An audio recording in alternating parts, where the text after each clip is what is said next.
Welcome back to another episode of Coffee Meets Vodka. I'm your host, Raya, and I'm handling life one shot at a time. Sit back, relax, let's talk all things pop culture, celebrities, gossip, trends, and let's become best friends.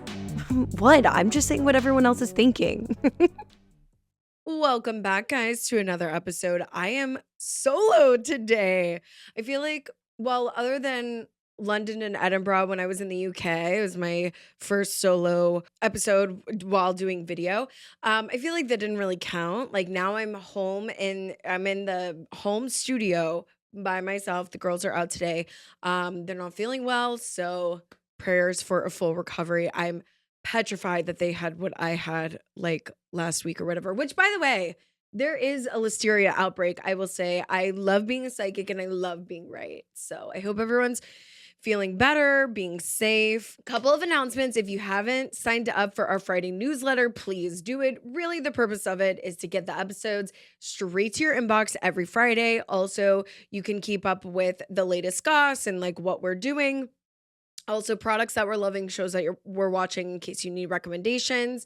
Speaking of shows, I've started a new thing with one of my new friends / coworkers that we're going to the movies every Tuesday because it's like discounted. And I know that I've said that I wish movie theaters would die during the pandemic. Now I like it because it's $7. So I'll get into that in a minute. So sign up for the newsletter if you haven't. Share with your friends. Rate, subscribe, like, comment. It really helps us out. Also, feedback is appreciated. I guess the good, bad, ugly, whatever. I appreciate it because feedback always makes you better as an artist, as a person, as a businesswoman. So this might bite me in the ass, but I welcome it. Merch. We're still working on it. We're getting the finishing touches. We're getting dates in order. So it'll be out when it's out. And I'm still hoping by the end of August, but it might be September, which is spring, summer. If you know, you know. I do have booze and brews in the fridge, but I want to wait for everybody, so we'll do that next time. Anyway, so that's all I have for announcements today. So let's get into the show. Over the week, I got invited via Facebook, which I will say I'm like a chronic millennial. I love Facebook. And I love Facebook, let me tell you why. Because of the Facebook groups. If I was not in these like amazing Facebook groups where people have already done research, marketing, business, real estate, tea, like whatever it is, the Royals, I'm in like a Royal Facebook group, okay? If I were not in any of those groups, Facebook would be so boring and I would never have it. But I'm not. So I got invited over the week to a class reunion Facebook group that they're trying to plan, which mind you, we're 3 years late to the class reunion because our reunion was 2021 during COVID. No shade, but I don't really want to hang out with anybody. I'm good. And speaking of Facebook, I see you on Facebook. I know what's on your life. Like I know what's going on in your life. I don't need to spend time out of my day to go to a bar to be around a bunch of negative people. Like I'm okay. So I probably will be not in attendance. I could change my mind at the last minute, but I don't really have friends my age anyways. So like why would I go to this reunion? I was never on like the student council or anything. And what's actually cool about our school, and I think a couple others high schools started this as well. We had this thing called Ram TV. Our mascot was the Rams, and I never did it because I was busy with drill team. Like literally, I did drill team and like nothing else. And mind you, drill team was the dance team, not the ribbons, not the color guard, not the guns. Okay, I literally danced for like 5.5 hours a day, so I really didn't have time to do much else or like be in clubs or whatever. But I really wish that I would have done Ram TV. It was like our morning news, like on the morning announcements. And I wish I would have done that because, I like to be on TV and I like acting and stuff, but it just didn't work out on my schedule. So that was cool. And also like, I feel like high school is like so traumatic for like a lot of people. I don't really know that like my high school experience was traumatic, but like home life was definitely traumatic as fuck. So like anybody's perception of me in high school is like skewed or mean or whatever the fuck. Like, babe, I have no idea. I was on autopilot. I was on survival mode and I apologize. Okay. I've done extensive therapy. I will continue to do therapy. Speaking of, I have an appointment. Oh my gosh. I have an appointment tomorrow. I'm so excited. I love therapy. I haven't been to my therapist, gosh, probably since like last summer, because I've just really been doing so good implementing the skills that I've learned over the last few years. And, the more that you feel confident, the less that you need to go on a regular basis. And I really love that. Huge mental health advocate. If you guys are not working on your mental health, please do so. I mean, please reach out to me for resources. We can get you the resources that you need. I know a couple of nonprofits in Houston specifically that will do counseling, free STD testing, which, by the way, put a pin in that, prenatal care, and everything like that for women. The men will still work on you, which you guys extensively need therapy. But yes, there are resources. You just have to find them. So please reach out to me. I would love to help you. No judgment zone. I know I'm trying to be funny. It's like not a funny topic, but literally, if there's a will, there's a way, and we will find the way. So please, mental health matters. Take care of your physical health, your mental health. It's really important. So speaking of another Facebook group and men needing help, are you guys for your area, are we dating the same guy? Houston, Austin, Dallas, Charlotte, like New York City. Like, are you guys in that Facebook group? Because I have to tell you, I'm there mostly for the tea. Okay. Second, I'm there mostly, because obviously I don't want to date any of the people that they've posted, and the women are like, this is so traumatic and blah, blah, blah, blah, blah. I am really trying to, weed them out, as we all are. And I just love that. The year of the women, like Barbie movie is still in full force. And I love that. So normally in the group, it's like, okay, babe, like, yeah, you're posting his mugshot. Like, we know, like, you probably shouldn't go out with this guy, like, blah, blah, blah, blah, blah. Okay. But then sometimes you get people in there, and specifically people that you may know, people meaning guys that you may know, and the comments are juicy. Oh my God. There was this guy in there posted recently. And I'm not going to lie, I added all of my girlfriends because I was like, the girls need to see this, just to make sure if you weren't in there, you need to see. And the comments were insane. Basically, I don't know if I'm supposed to say this. If I get kicked out, I mean, whatever. I don't think so. I'm not saying any names or anything. But basically, this guy, well, let me think. God, the tea is piping hot. Had to phone a friend. Okay, so I'm in that Facebook group. Are we dating the same guy, Houston?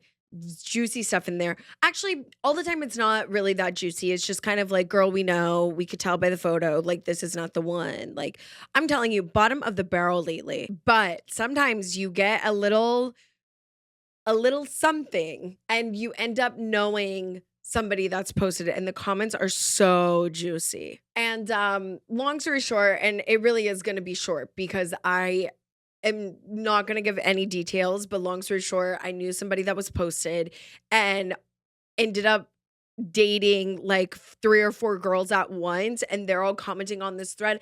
And honestly, it's really sad. Like, I'm not over here making fun of the girls at all, because some of them found out about each other on the thread, which is so fucked up, which brings me to Love Island during Casa Amor. And I know I'm not finished. I don't care. I'm not finished. I'm behind the times. I've been a busy lady. But brings me to Casa Amor when Janae was talking to that one guy. I don't even know any of the new guys in Casa Amor's name.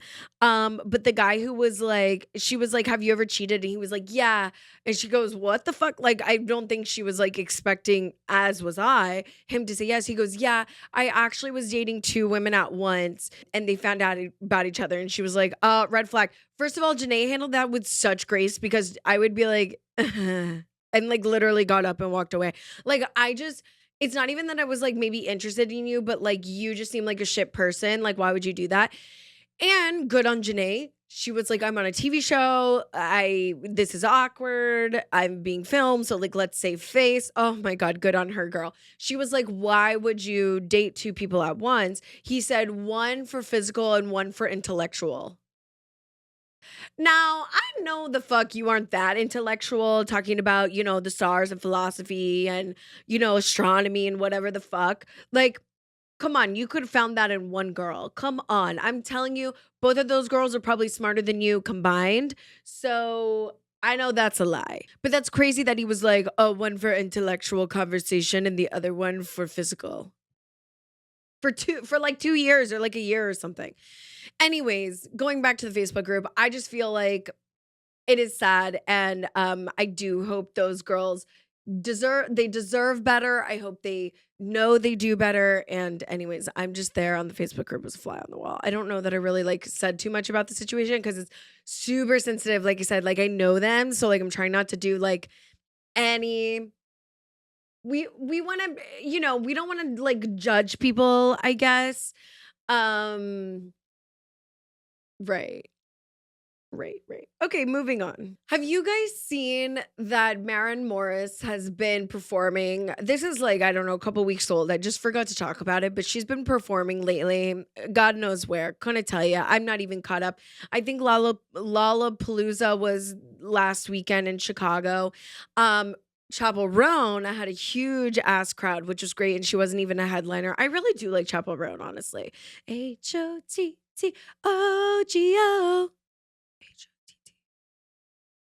Yeah, hot to go. Sorry, spelling bee. Not a champ over here. Okay, anywho, Marin Morris has been like performing lately and she's been wearing these like long maxi skirts, but with a high slit on one side. So like one side of the skirt is like a mini skirt and then the other side is a maxi skirt. And she doesn't wear underwear. Happened twice. So I know it's on purpose. Babe, your beaver's out. Hello?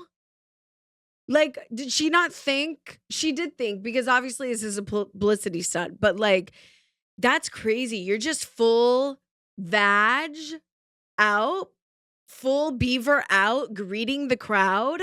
It's just whatever. I don't know. She's going through a divorce. Sometimes when you go through a breakup, and mind you, this is my pet peeve when people call divorces breakups. Babe, it's not a breakup, actually. It's a divorce. It's a severed tie. It's a severed contractual document. It's a severed relationship with you and the Lord and the person, right? I don't know. It's like a pet peeve, actually. So, yeah, I don't know. She might be going through it, but like your voice is good and you have like a lot of like loyal fans. So I don't know why you would need to greet us with Beaver out. That's all I wanted to say about that. Has Quavo made me love Lana Del Rey? Have you guys heard their new song Tough? I'm not a Lana Del Rey hater, first of all. I don't want to get anything twisted. But I wouldn't say I'm like a huge fan. Really, the only song that I know is Summertime Sadness. And I like the remix version slightly better because it's still kind of mellow, but it's like more and I don't want to say upbeat because like I love sad music, but like Lana is like a different kind of sad. She sings in cursive and I can't understand it. Does that make sense? I'm like, I was thinking too, is her voice like too angelic to where like I can't hear something about the octave? For me, it just sounds like wah, wah, wah, wah, wah, literally. I know she's a fabulous singer. I know she's a fabulous songwriter, artist. I'm not knocking any of that. I think Lana deserves all of the awards. Just me personally, not really my cup of sad tea, which does surprise a lot of people, including myself. That being said, this new song with Quavo, which I'm not even like a huge Quavo fan. What is he from? The Three Amigas? Wait, Migos?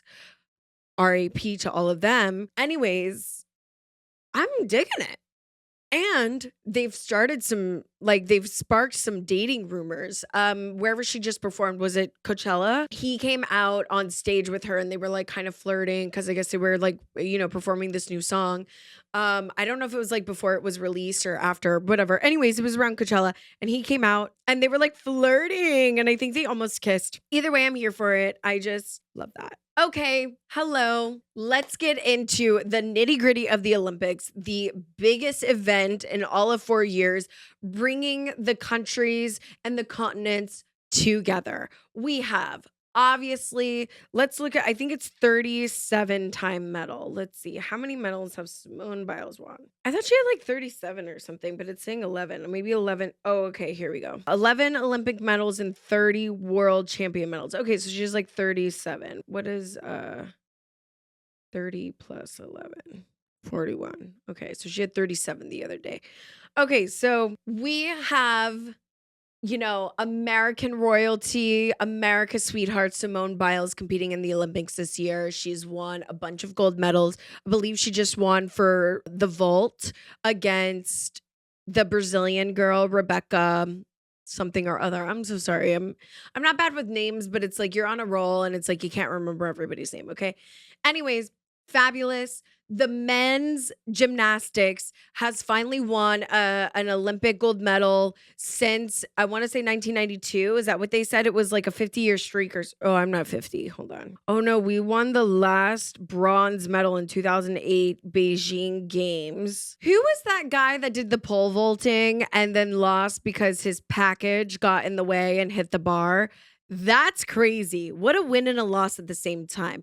Also, this Dutch beach volleyball player, his name is Steven van der Velde. Steven van der Velde. Okay. The Dutch beach volleyball player who served time in prison for having intercourse with a 12-year-old girl, and he was able to compete in the Olympics. Mind you, convicted felon, coerced a girl from, he was in Amsterdam, went to London, had sex with this 12-year-old girl, got convicted. I want to say spent 12 years in jail and is still able to compete in the Olympics. Mind you, Sha'Carri Richardson and Michael Phelps and another, I want to say runner, all got banned from the Olympics from competing for weed. Like, I think that's crazy. But we can have like a convicted rapist competing in the 2014, Jesus Christ, 2024 Paris Olympics. I don't know. It's crazy. And then also this other Brazilian Olympian got kicked out of the Olympic Village and got disqualified from the Olympics because she left the village, I guess, unannounced and went with her boyfriend to go sightsee in Paris. Now, I understand kind of the safety precaution of like, don't leave the Olympic Village and like check out with somebody. I get it. But like, damn, like disqualified from the Olympics. I just feel like that's like a bit harsh. Like, I don't know, like suspended for one day or like, I don't know. I don't know what would be the equivalent because I feel like they're already living in squalor with these cardboard beds, straight up cardboard beds.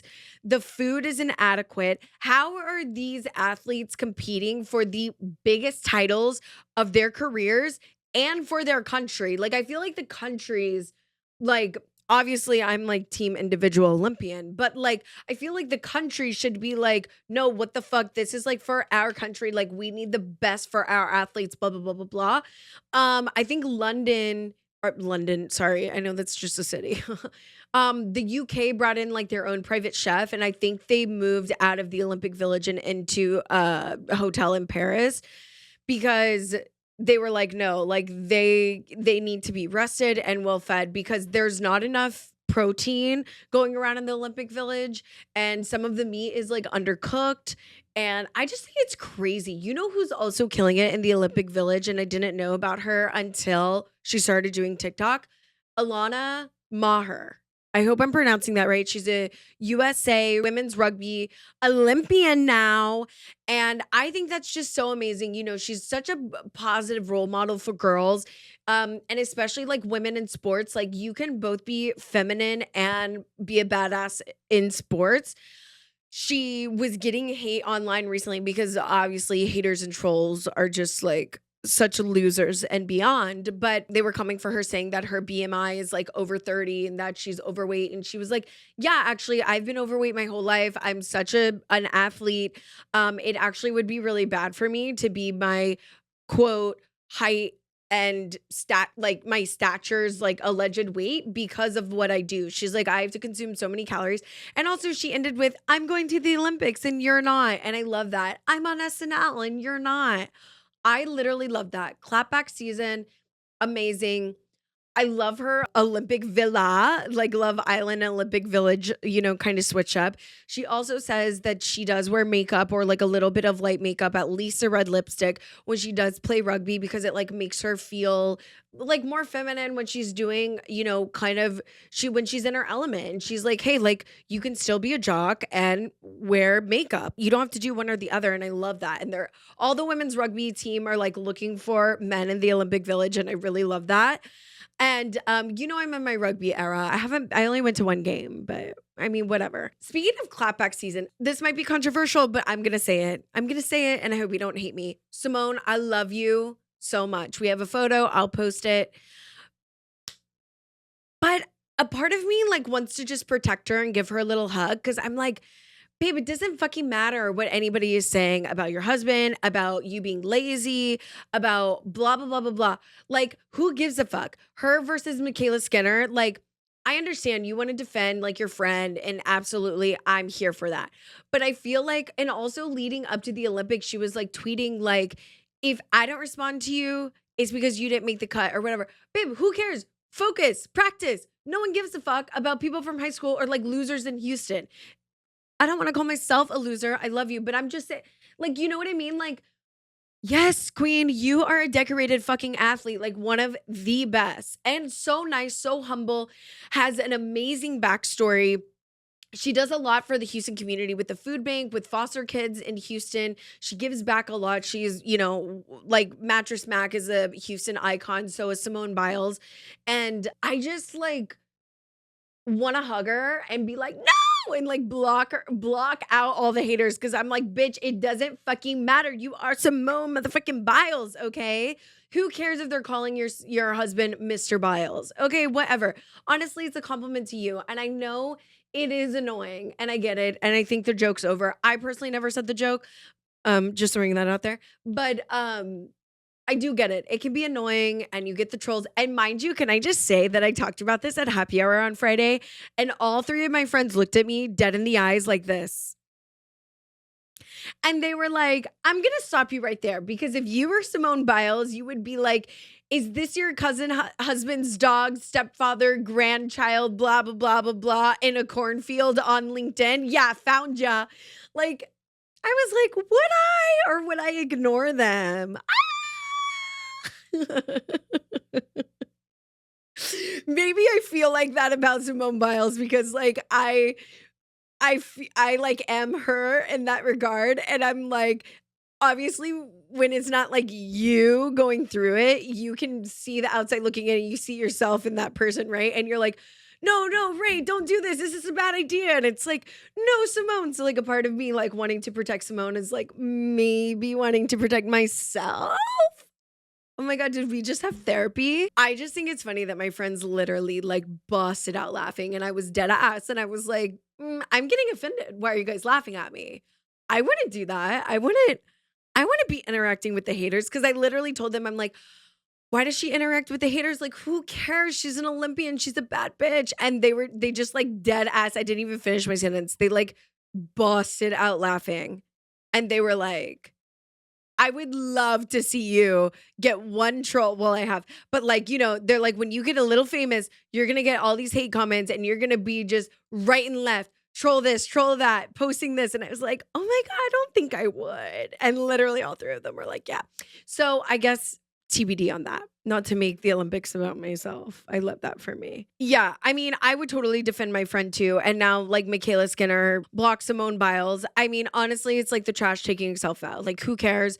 Simone is a good friend. Also, their team name is Fuck Around and Find Out. And I think that is so funny. Also, like, girls who did gymnastics and dance and cheer.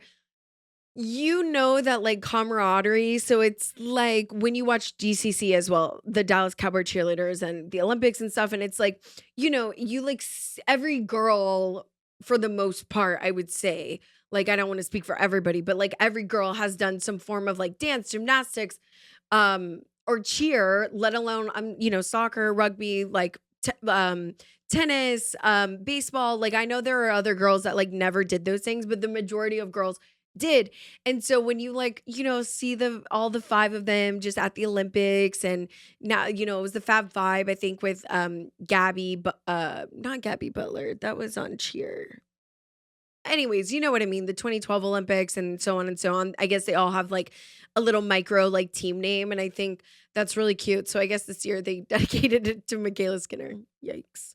I would hate to be her, to be honest. That's why would you go up against like Simone Biles or even somebody who you competed with or like was on the same team with, and it's just as a like a USA Olympian alumni, like sure, people in a sorority. Okay, for instance, the AKAs coming to support Kamala Harris. Like they don't know Kamala personally, but like you all have that like, camaraderie because you're in the same sorority. So it's like, that's my sister. You have like an unspoken bond. And it's like, God, this world is just so hateful. Like, why would you want to go in one of the biggest, again, competitions of their life? You, Michaela Skinner, like know how intense it is.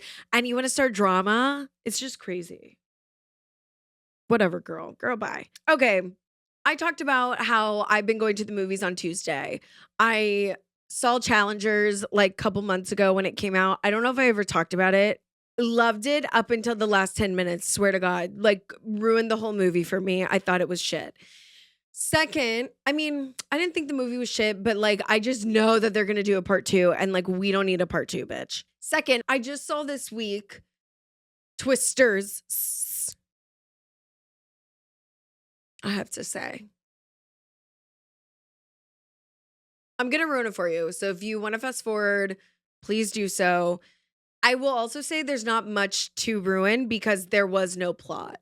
And I know somebody who watched it was like, Rhea, there was a plot. Not really, because first of all, I will say I love the first one.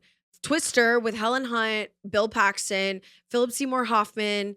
I mean, what an iconic movie.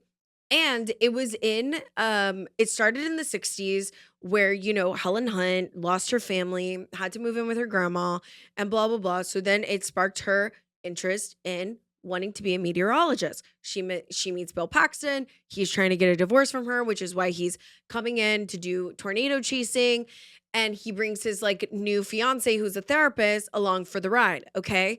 And then they're a little wild kind of bunch. And also I will say the plot of the movie is because Helen Hunt has made this technology called Dorothy, 1 through 7, that is how we track tornadoes today. So like back then in the 60s where this started originally, and then I think the movie is like set in the late 80s, early 90s, we didn't have tornado tracking. So like there was no alarm, anything like that. Okay, I say all this to say, Glenn Powell, hot as fuck, want to date you. You're moving back to Austin. I think it could be a real thing. He was a YouTuber. He was a YouTube tornado wrangler. Like that's truly what he was. And he did nothing but like film videos and like go sit in the middle of a tornado and be like, yeehaw. Granted, we find out he is a meteorologist and like, or like a dropout or something. First of all, nobody that hot is a meteorologist. Glenn Powell and Daisy Edgar Allan Poe, whatever her name is, they are not meteorologists. Okay. This is 100%, 1,000,000,000% a fantasy because there's no way two hot people are going to be talking and getting off on like the weather and then fall in love. Okay. Unbelievable for me, first of all. Second of all, the storylines, you know what it was? It was literally just a remake. It was no part 2. It was corny. It was so corny. They made Glenn Powell a YouTuber. I don't want to tell you what happens in the beginning, but I'm glad the beginning happened because no way I could have gone through the whole movie with the beginning like that. I mean, whatever, I'm telling you everything else anyways. The fucking 3 characters die and One of them was Daisy, Edgar Allan Poe's boyfriend. And anyways, they died because she was like making this product that is supposed to that they have like in diapers that absorb, liquids and stuff. She was making this like powdered project for her, I don't know, master's dissertation, or what's it called? Thesis. I was like, what's it called when you go to get your master's? For her thesis, to where this powder, she goes in the tornado and like the powder pops off and it's supposed to absorb the tornado like a diaper. Babe, come on. First of all, that's not really realistic. Two, why didn't you just stick to the Dorothy plot? I don't get it. I don't know. It was so bad. The CGI was bad too, I feel like. And I'm just like, how are you guys in the middle of like a F5 tornado and like the car isn't blowing away? I was in an 80 mile an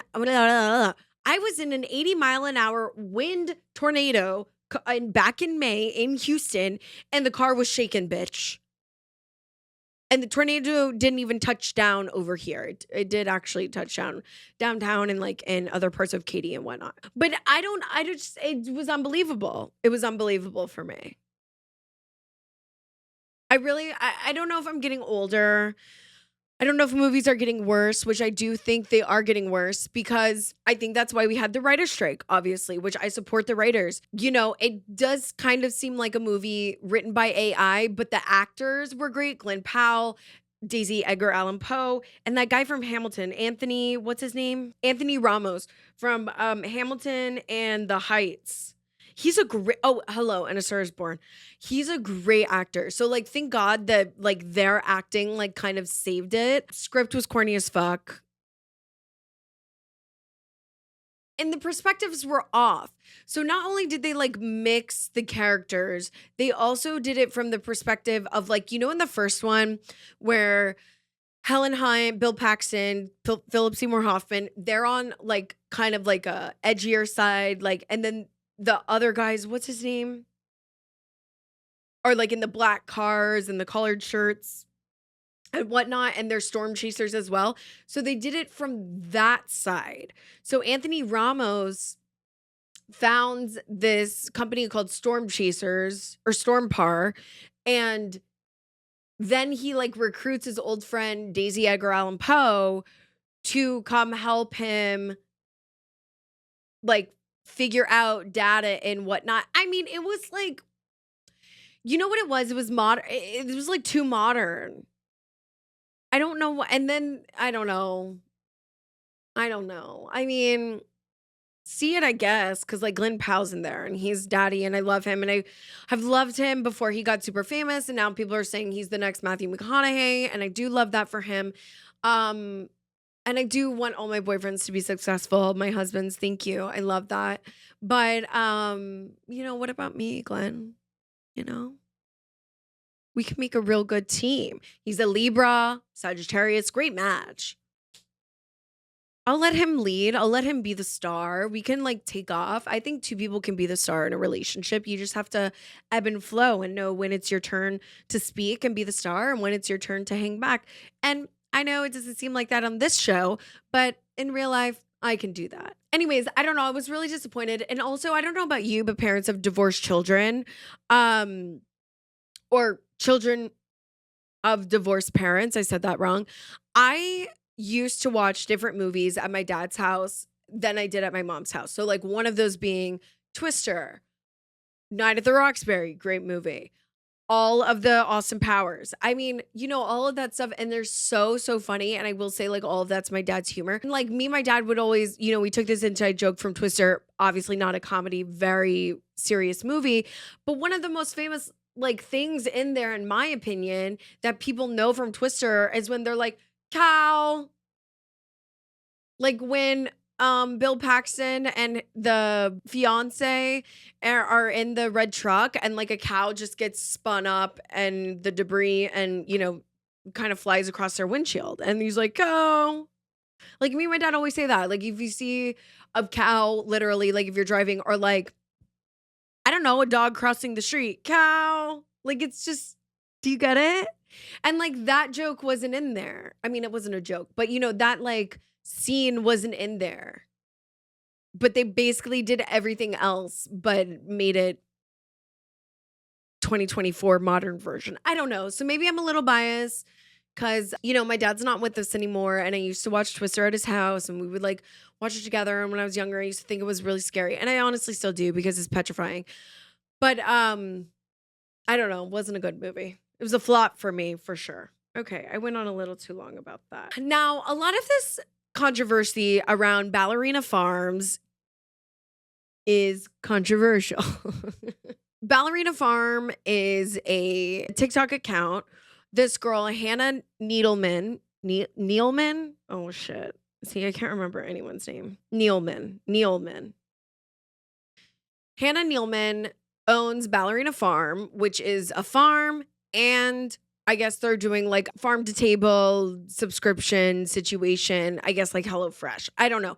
They are doing some type of food business, okay? Food delivery business that you can order from. It's called Ballerina because she was slated to be a ballerina at Juilliard, and she went to Juilliard. She got accepted. I mean, Juilliard, hello. Anybody seen Save the Last Dance? I mean, Julia Stiles, come on, Juilliard, let's go. It's really hard to get into. She was the first known, or in a long time apparently, modern day Juilliard students that did get pregnant while they were still in attending school. And mind you, she is a Mormon. So let me back up. So she was living in New York. Her now husband was living in New York. Mind you, he's the heir to the JetBlue airline. And his dad owns a couple other airlines and is apparently worth $400 million, which in my opinion is not that much if you own an airline, and let alone a couple of airlines, right? I don't know. I guess that's why JetBlue is so cheap. I'm not sure. And they're not making, I don't know, who owns United, or Delta, or which actually I hate Delta because they killed that one Frenchie years ago. And one of the flight attendants made this poor girl put her French bulldog puppy in the overhead bin, and he fucking suffocated to death. So I really hate flying Delta. I have flown Delta since then. Don't get me wrong, but I'll never forget that story, and I fucking hate it. And I will only fly Delta if I have to. But I feel like $400 million really isn't that much. I mean, hello, obviously I have like, my account was negative $100 last week. Like I could use $400 million, okay?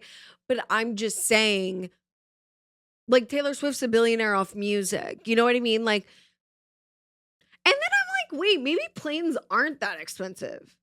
Because I was thinking about that the other day, and there's this old guy on TikTok who's a plane broker. I think being a plane broker and a yacht broker is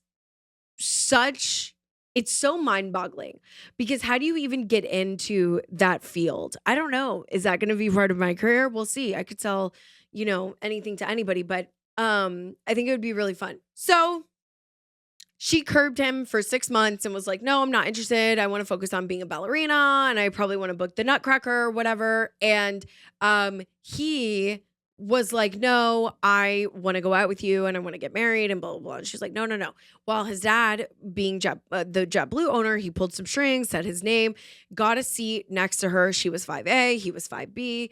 And they ended up talking the whole flight. I don't know where they were going. Anyways. And I guess they ended up falling in love. She finally said yes. They were engaged in like a month or something, or 3 months. And she said that she wanted to date for a year so she could finish school. And they were like engaged in 3 months and married in 2 months. And then by the time, obviously, she, that school year finished or didn't finish, she was pregnant with her first child. So she had to drop out of Juilliard. And then they bought a farm and moved to Utah. They're both Mormon. And mind you, they are first generation farm owners. But mind you, these are just two rich people cosplaying as poor people. Okay? Like, their clothes are super expensive. Obviously, he's an airline owner. Obviously, they can afford a bunch of, ranch hands, the best medical care and medicine for their cattle, for their animals, their farm animals, that need vet treatment or their hooves cleaned. I mean, I watched that shit on TikTok as well. So like, I don't think that they're really getting their down in the nitty gritty, but they definitely are rich people cosplaying as poor people because all of the shit that she has is like vintage, which obviously back then, it was back then, meaning like 1800s was, standard and like probably still expensive for the time, but she has like a $30,000 oven. And then she has like all of these, I don't know, she does this like sourdough starter. And I saw her years ago and I was like, this is so bizarre. Like it's giving Little House on the Prairie. And they wear the ruffles and then they wear like, when Urban Outfitters or I guess Anthropology even, but like, okay, for instance, like Anthropology, like something will be like 500, like a plain $500 like white t-shirt. And it's like, why does it need to be that? Like she's wearing the row. Like, come on. Like, I mean, I don't know that she really is, but a lot of Love Shack Fancy, a lot of Anthropology, a lot of like J. Crew, stuff like that. But if you like really were like on, a farmer, an agricultural person, like you wouldn't necessarily be able to afford all of this, which is fine. I'm not knocking it. Now, the second controversy, the second controversy, the second controversy. Okay, the second part to the story is that during this article that she invited into her home, this New York Times writer, which by the way, I don't have a subscription to the Times, so I didn't read it. I just caught the cliff notes. Basically was written with a bias, right? They were saying that, oh, we invited this reporter into our home to see like, to promote our business and yada, yada, yada. And then all of a sudden we're getting all this hate online and blah, blah, blah. Well, this morning she makes a TikTok saying that she's not being held hostage by her husband. Like this is her choice. She feels sorry that not sorry that she's apologizing, but like she feels bad for people thinking that she is an oppressed woman because she definitely chose this life. And wouldn't you too for a check? I mean, I do think the husband could have waited at least a year for her to be in the Nutcracker. Okay. Like, let's do a full year of the Rockettes, the Nutcracker, your spring show, Swan Lake. Like, come on. You could have at least waited a year. But at the same time, are you really going to pass up like a billionaire who owns an airline? I mean, I don't know. Ballerina, I could like she does twirl around her kitchen.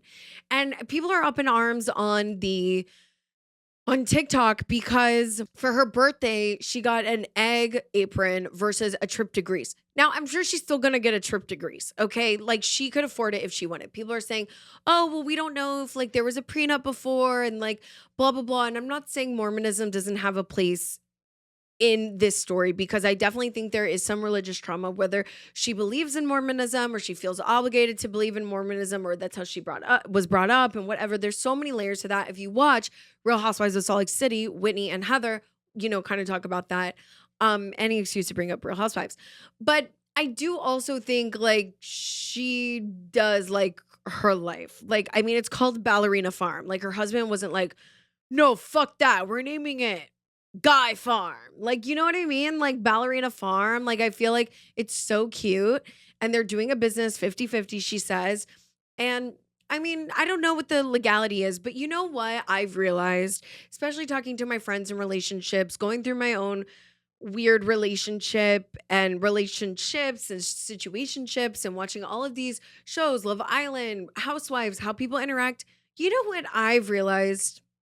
If you like it, I love it. I don't want to yuck your yum. If you have agreed to live a certain lifestyle or you've made that agreement to have X, Y, and Z person treat you that way or whatever, babe, it is what it is. I'm not going to sit here and try to convince you otherwise. I'm going to try to support your decisions and also be a support and like a sounding board for you if and when you come to your senses or if and when you want something different. Now, granted, of course, like if you're being abused or domestic violence or in a very toxic, scary, physical abusive situation, like that's different. But I'm saying like, if you just don't agree that, your friend's boyfriend's kind of an asshole, well, whatever. She's already agreed and she likes it. Or, you don't like your guy friend's girlfriend because you don't like her job or whatever. I mean, whatever. Or you don't agree with your friend's lifestyle of having like an open marriage or threesomes on Friday nights or like whatever. Okay. Personally could never be me. And that's not the relationship that I want, but that doesn't mean that I am trying to fix yours. Now, here's the thing. If I don't agree with something, it's not that I'm going to be outwardly like judgy about it. If it's something that I fundamentally don't agree with, like, I really can't think of something at the moment, but like fundamentally don't agree with. Okay, yes, let's use the threesome as an example. If you are like my good friend and then, you get this like boyfriend and you guys have been dating like, I don't know, 6 months, a year, whatever. And it's gotten progressively weirder. And now it's like, oh, the threesomes are more frequent. And now he like wants to fuck your friends. And like, now it's like, oh, let's ask Raya if she wants to, and like keep asking. Like, yeah, I'm going to distance myself because that's fucking weird, babe, But that's you over there. I don't have to be a part of it. So I just think we need to let people do them and figure out their own situation and pray for them and hope they come to their senses, especially if they're in a toxic, abusive relationship. I'm kind of talking about two separate things here. But that's why mental health really matters. And you guys, whatever therapy means to you, I don't want therapy to be like a bad word, right? I don't want it to has such negative context, which is so crazy because I literally look forward to therapy so much. I think mental health is so important to get somebody who is educated and an outside looking in, a third party perspective that really has no skin in the game for your life. They're just genuinely there to help. Now, don't get me wrong, there are tons of bad therapists out there. I've met many of them. I've gone to therapy since I was a kid, and I have come into contact with a lot of bad therapists, which is surprising that I stuck with it and, did end up finding a therapist that I really enjoy and really click with and who shoots it to me straight. I think it's like the same thing. There's a lot of churches out there that are not speaking the gospel. There's a lot of, people who are there for like their own gain, and you just have to try on different things and see what is best for you. I don't think that means that you should give up. You should give up on church. You should give up on dating. You should give up on mental health. I just think you got to find your people and you have to find something that works for you. Like Carrie Bradshaw says, I'm just trying him on. Speaking of that, and I'll end on this note, is that how there's, I guess, especially over the last 5 years, how there is a celibacy trend going on. I'm loving that for the girls because we're just fed up with it. And honestly, we're too busy and we're building businesses and we're doing this and that. And we're hanging out with our friends and we're cuddling with our dogs and we're redecorating and we're doing DIY and we're doing shit with our lives. Okay. To be bogged down by a man who like doesn't know how to clean his own underwear. Okay. That's gross and it's weird. A new term has come around for the celibacy trend. Instead of saying you're celibate, it's now sober boys summer, which means you're sober from boys, you're celibate from boys, like or men, but they're probably boys, honestly. And it doesn't just mean summer, just we're in summer now. So it's sober boys summer. And I love that. Well, this was a great episode. I sure hope it was. I did it all by myself. I hope it's great. I hope you guys love it. Please like, comment, subscribe. Coffee Meets Vodka, anywhere you get podcasts and on YouTube. Follow us on Instagram and TikTok at coffee.meets.vodka. Feel free to email us anything if you want to be on the show. Don't forget to fill out our guest form at our link tree. It's located in the show notes. Also, on all of our social media. You can email us, coffeemeetsvodkapod@gmail.com, and we'll see you guys next week. Bye.